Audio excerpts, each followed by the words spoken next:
আসল জিনিস হচ্ছে যে সবসময় পার্টি ডিকটেট করছে, কমিউনিস্ট পার্টি এইভাবে করো ওইভাবে করো।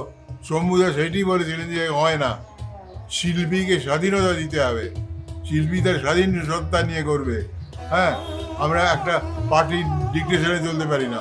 মনোরঞ্জন ভট্টাচার্য সৌম্য মিত্রকে বলেছিলেন যে চুপচাপ নিজে নিজে বসে থেকে ইটিং আওয়ার হার্টস করে লাভ কি, কিছু একটা করা দরকার। তখন সৌম্যদা বলেন যে আমি ভাবছি যে একটা নতুন করে নাটকের দল করব, কিন্তু আমার গ্রুপ কোথায়, লোক কোথায়, কাদের নিয়ে করব। তখন সৌম্যদা বললেন যে নতুন মুখ দরকার।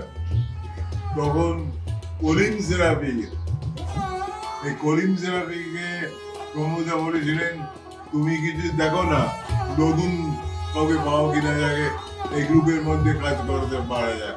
হ্যাঁ, কলিম যখন বললো আমাকে শম্ভুদের কাছে চলো, শম্ভুদা বলে আমার খুব ইচ্ছে ছিল শম্ভুদার সঙ্গে আলাপ করা, যদিও শম্ভুদা তখন খুবই নামি লোক। আমার খুব চিন্তা হলো যে আমার মতন একটা সাধারণ শম্ভুদের কাছে কি বলবো। তো তুমি চলো না, কলিম নিয়ে এলো।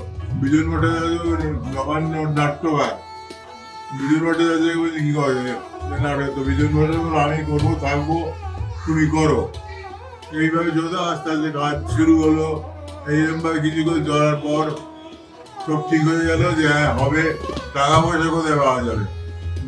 তখন সবাই বললে যে আমরা চাঁদা করে টাকা দেবো, প্রত্যেক যে যা পেরেছিল নিজের পকেট থেকে টাকা দেবে, দিয়ে রংমহল সিনেমা হলটা বুক করা হলো, কিন্তু ঠিক মতন পাবলিসিটি হয়নি বলে বোধ হয় নাটকটা আর্থিক দিক থেকে অসুবিধে হলো। তখন শম্ভুদা বললেন যে নতুন নাটক নিয়ে আমরা শুরু করবো একটা দল।